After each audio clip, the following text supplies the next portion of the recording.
सर्वप्रथम भारत में माँ तारा की उपासना का जो श्रेय है वो जाता है महर्षि वशिष्ठ को। जी हाँ, वही महर्षि वशिष्ठ जो रघुकुल मणि राम के कुलगुरु थे। तो महर्षि वशिष्ठ जो थे उन्हें बहुत सारी चमत्कारी सिद्धियां थी, जिनमें से एक थी सामने वाले से बगैर बात किए उसके मन में क्या चल रहा है, उसके दिमाग में क्या चल रहा है, उसको जो है रीड कर लेना। तो जो मन की बात थी वो गुरु वशिष्ठ जो है रीड कर लेते थे, इसलिए जो कॉमन मैन था उसके लिए बड़ी मुश्किल होती थी, इसलिए वो सिद्ध पुरुष थे। इसके अलावा उन्हें त्रिलोक में जो होने वाली घटनाएं होती थी उनका भान जो है बहुत पहले हो जाता था। कहा जाए तो वो त्रिकालदर्शी थे। तो उसके मूल में जो महाशक्ति हैं वो है माता तारा। इस विचित्र सिद्धि के मूल में जो महाशक्ति हैं वो है माँ तारा, और गुप्त नवरात्र के दूसरे दिन इसी महाशक्ति की आराधना करी जाती है। तो आइए जल्दी से जानते हैं साधना विधि और आम गृहस्थ आज के दिन क्या करें। नमस्कार, मैं मीनाक्षी एक बार फिर से आप सबका स्वागत करती हूँ अपने चैनल प्रॉस्पर वास्तु में। तो आज हम बात कर रहे हैं माँ तारा के बारे में, जिनकी आराधना होनी है गुप्त नवरात्र के दूसरे दिन। तो सबसे पहले शाब्दिक अर्थ, तारा का अर्थ है तारने वाली, यानी कि इसमें उनका मूल भेद जो है छुपा हुआ है। कैसे भी उग्र विपत्ति हो, आपका उग्र शत्रु हो, आपका खराब समय चल रहा हो, आपको दरिद्रता हो गई हो, आपको पढ़ाई लिखाई में विद्या अध्ययन में जो है बाधा आ रही हो, इन सब प्रकार की सांसारिक विपत्तियों से तार देने वाली है माता तारा।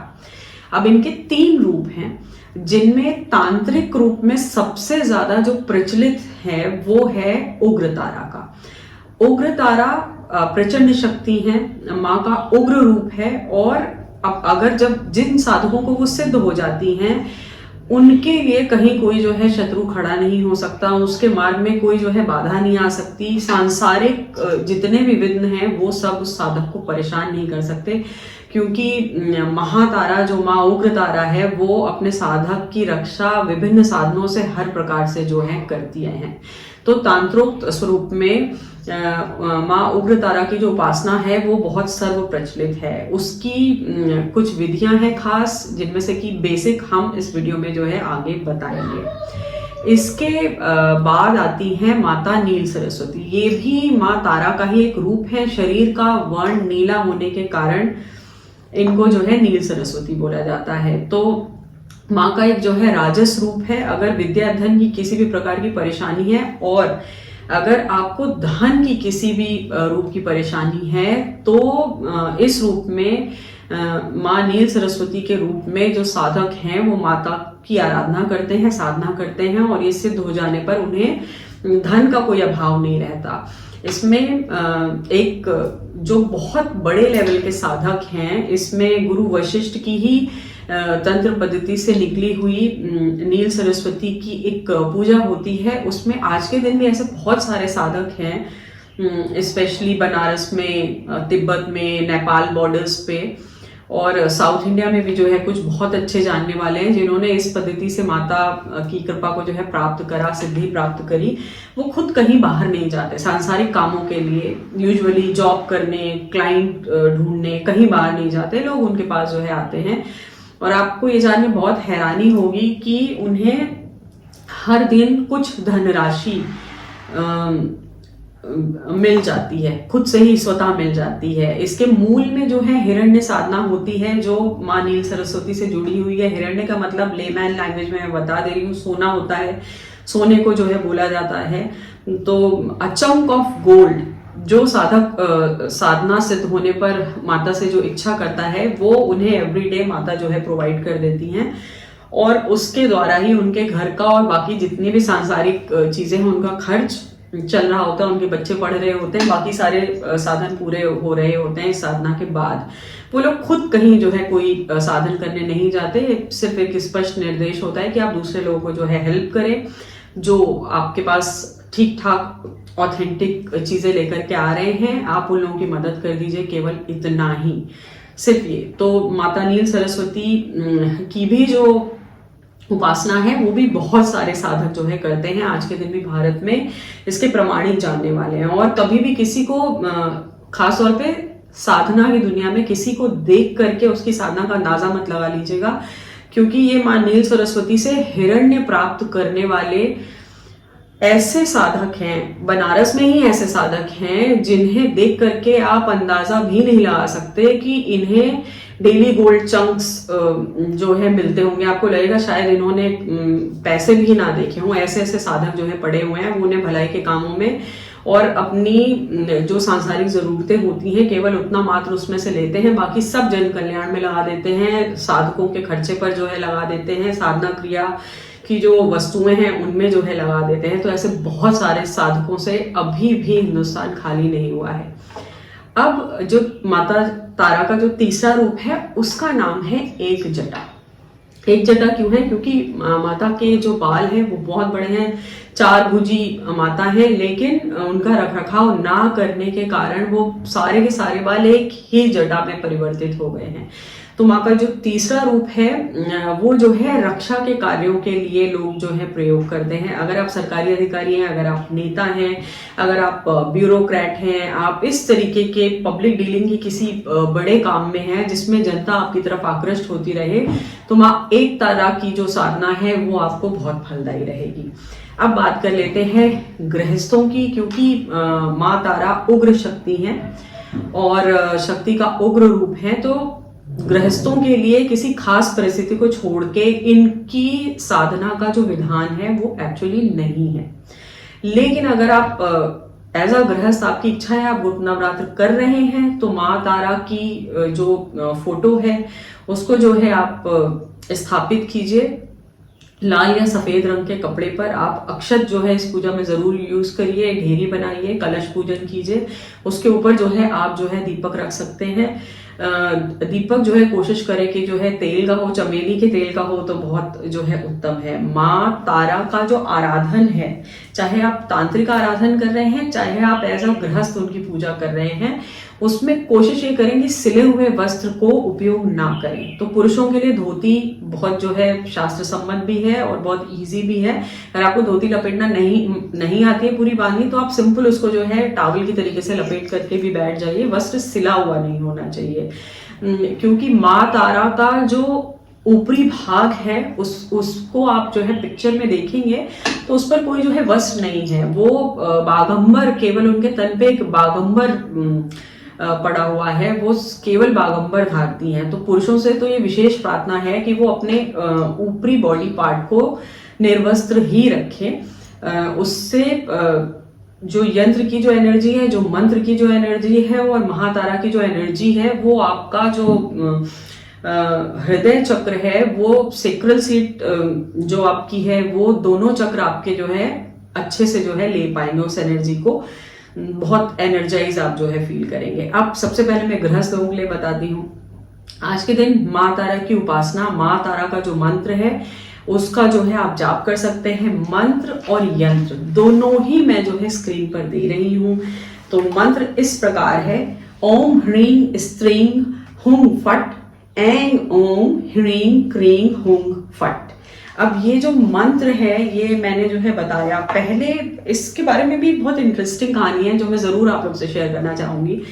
तो जो गुरु वशिष्ठ थे जिनकी मैंने बात करी, बहुत ही महान ऋषि, उन्होंने पहले वैदिक रीति से जो नॉर्मल षोडशोपचार पंचोपचार जो वैदिक रीति हवन वाली जो विधि होती है उससे महातारा का बहुत समय तक जो है पूजन किया, लेकिन उन्हें इसमें सिद्धि नहीं मिली।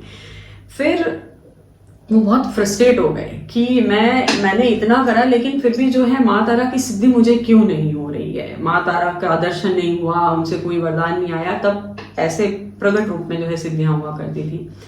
तो ब्रह्मा जी ने उन्हें एक हिंट दी। उन्होंने बोला कि तुम चीनाचार विधि से माँ की आराधना करो, शायद तुमको सिद्धि हो जाए। अब चीनाचार क्या है? ये तांत्रिक पद्धति है। आज के दिन भी तिब्बत में बहुत सारे ऐसे लोग हैं, उनके पास अपनी लाइब्रेरीज हैं। वो लोग यौगिक क्रियाओं में हम लोग से कहीं आगे हैं, क्योंकि हमारे पास जो लिटरेचर था हिंदुस्तान में अनफॉर्चुनेटली वो बहुत ज़्यादा इन्वेजन्स की वजह से जो है खराब हो गया। हम लोग उसको प्रिजर्व नहीं कर पाए, केवल गुरु शिष्य परंपरा के थ्रू वो आगे बढ़ता रहा। लिखा हुआ हमारे पास अब बहुत कम है, लेकिन तिब्बत में ऐसा नहीं है। जो तांत्रिक विद्या के जितने भी जानकार हैं उनके पास लिखित साहित्य बहुत सारा है। इसी वजह से अभी भी प्रैक्टिसेस में वो हम लोग से बहुत ज्यादा आगे हैं। तो गुरु वशिष्ठ को ये निर्देश आया कि आप चीनाचार विधि से, यानी कि अघोर पंथ या वामाचार विधि से आप जो है इसको सिद्ध कीजिए और तब आपको जो है माँ की सिद्धि होगी। तो गुरु वशिष्ठ ने ये जो मैंने मंत्र बोला है, इस मंत्र को, क्योंकि वो फ्रस्ट्रेट हो गए थे कि सिद्धि नहीं हो रही है और ऋषि तो थे ही वो, तो उन्होंने श्राप दे दिया इस मंत्र को। तो इस मंत्र में पहले जो है स्त्रीं की जगह केवल त्रीं था जो जाप था, और फिर जब उन्होंने वापस से चीनाचार विधि से जो है साधना करनी शुरू करी और माँ तारा की सिद्धि हुई, तब उन्होंने इसका शापोद्धार करा और फिर इसमें जो है सकार लगा दिया गया और वो त्रीं को स्त्रीं में जो है परिणत कर दिया गया। तो ये इस मंत्र की कथा थी। अब जो लोग साधक हैं, जो लोग साधना कर रहे हैं, वो यंत्रोद्धार करेंगे, यंत्र का पूजन करेंगे। यंत्र आप खरीद सकते हैं, आप थाली पे बना सकते हैं, आप भूर्ज पत्र पे अष्टगंध की स्याही से लिख सकते हैं, जो भी आप, या अगर आपके गुरु आपको दे रहे हैं तो वो सबसे बेस्ट है सिद्ध करने के लिए। और उसके पश्चात आप जो है यंत्र स्थापित करेंगे, चावल की ढेरियां स्थापित करेंगे, उस पर जो है दिया स्थापित करेंगे। सिले वस्त्रों की मनाही है। ये साधना जेंडर वाइज नहीं है, स्त्री पुरुष कोई भी कर सकता है। सिले वस्त्रों की मनाही है और बॉडी का जो ऊपर का पार्ट है कोशिश करें कि उसमें आप जो है कपड़े धारण ना करें। जेंडर वाइज नहीं है, सेम गोज फॉर स्त्री साधक। स्त्री साधकों के लिए भी यही है कि वो अपनी बॉडी के ऊपर के पार्ट पे कोई भी जो है सिला हुआ वस्त्र किसी प्रकार का धारण ना करें। कोशिश करें कि सफेद वस्त्र धारण करें और पश्चिम की तरफ मुंह करके बैठ जाएं। तो जहां पे आप माँ तारा की प्रतिमा या फोटो या यंत्र आप जहां जहां पे स्थापित कर रहे हैं, इसका मतलब है कि वो खुद ही पूर्व मुखी होगा, क्योंकि साधक पश्चिम मुखी होकर के बैठेगा। और ये साधना केवल 6 दिन की है और 60 माला का जप है प्रतिदिन। तो पर डे 60 माला, 60 माला पूरी आपको जो है करनी है। अब इसमें वैसे आप जो है रुद्राक्ष भी ले सकते हैं, वरना नीले रंग के कांच की एक बनी हुई स्पेसिफिक माला आती है, आप उसको ले सकते हैं। तो जो गृहस्थ हैं वो लोग क्या करेंगे, वो नीले रंग के कांच को, वो बॉटल के फॉर्म में हो सकता है, वो किसी भी फॉर्म में हो सकता है, पत्थर हो सकता है, पेपर वेट हो सकता है, आप माला खरीद सकते हैं और माता की पूजा करके आज के दिन आरती के बाद उसको पीपल के पेड़ के नीचे दबा दीजिए। माता से प्रार्थना कर लीजिए कि हमारे जितने विघ्न बाधाएं हैं वो सब इसी तरीके से जो है दफन हो जाएं। ये गृहस्थों के लिए जो है आज का उपाय रहेगा। और जो साधक हैं वो 60 माला 60 माला जो है डेली जाप करेंगे, ब्रह्मचर्य का पालन करेंगे, भूमि शयन करेंगे, सात्विक भोजन का एक समय का विधान है। इसके लिए यंत्र एक दिन जब आप स्थापित कर देंगे, बार बार आपको यंत्रोद्धार की जरूरत नहीं है, बार बार आप यंत्र को स्नान नहीं कराएंगे, यंत्र आपका स्थापित हो जाएगा। और जिस दिन आपकी सिद्धि हो जाएगी, 6वें दिन आपको पता चल जाएगा कि आप में जो है चेंज आ गया है, और जिस भी संकल्प को लेकर के आपने माँ के जिस भी रूप की साधना करी है वो आपको सिद्ध हो गई है। वो आपको स्पष्ट निर्देश मिल जाएगा, आपको स्वप्न में भी मिल जाएगा, आपको बॉडी चेंजेस में जो है वो दिखने लगेगा। एक बहुत इंपॉर्टेंट बात जो मैंने वीडियो की शुरुआत में मिस करी और जिसके लिए महातारा की उपासना मोटे तौर पे बहुत सारे एस्ट्रोलॉजर्स भी करते हैं, वो है वाक सिद्धि। महातारा जिनको सिद्ध हो जाती हैं, देवी अपने रूप में जिनको सिद्ध हो जाती है, उन्हें वाक सिद्धि हो जाती है। अगर किसी की कुंडली में ऐसा भी कुछ होना कि वो आप कैलकुलेट ना करें, और अगर ऐसा उस साधक ने बोल दिया है कि ये होगा, तो यकीन मानिए कि वही होगा। तो वाक सिद्धि एक बहुत इंपॉर्टेंट अलभ्य फल है जो महातारा की साधना से साधक को स्वतः ही प्राप्त जो है हो जाता है। साधक को जो है वाक सिद्धि होती है क्योंकि माता में सरस्वती का भी एक रूप है, तो स्वयं माता सरस्वती ही उनकी जिह्वा पे विराजती हैं। इस वजह से भी महातारा साधना बहुत प्रचलित है। वो अघोरियों के बीच भी जो है प्रचलित है, वो साधकों के बीच भी जो है प्रचलित है, और जिन लोगों को इस तरीके से हिरण्य साधना, फाइनेंशियल क्राइसिस के लिए ऐसी किसी साधना की जरूरत होती है तो वो लोग भी इसको करते हैं। तो तीनों ही प्रकार के लोग माँ का आराधन अपने लक्ष्य की प्राप्ति के लिए करते हैं। जब भी आपको ये सिग्नल आ जाए, माता से पुत्र या पुत्री के रूप में ही उस जो है प्रार्थना को करें और आपके सारे मनोरथ माँ सिद्ध करती रहेंगी। तो इसी के साथ जो है ये वीडियो यहाँ पे समाप्त होता है। अब अगला वीडियो जो है बनेगा, बने रहिएगा हमारे साथ। नमस्कार।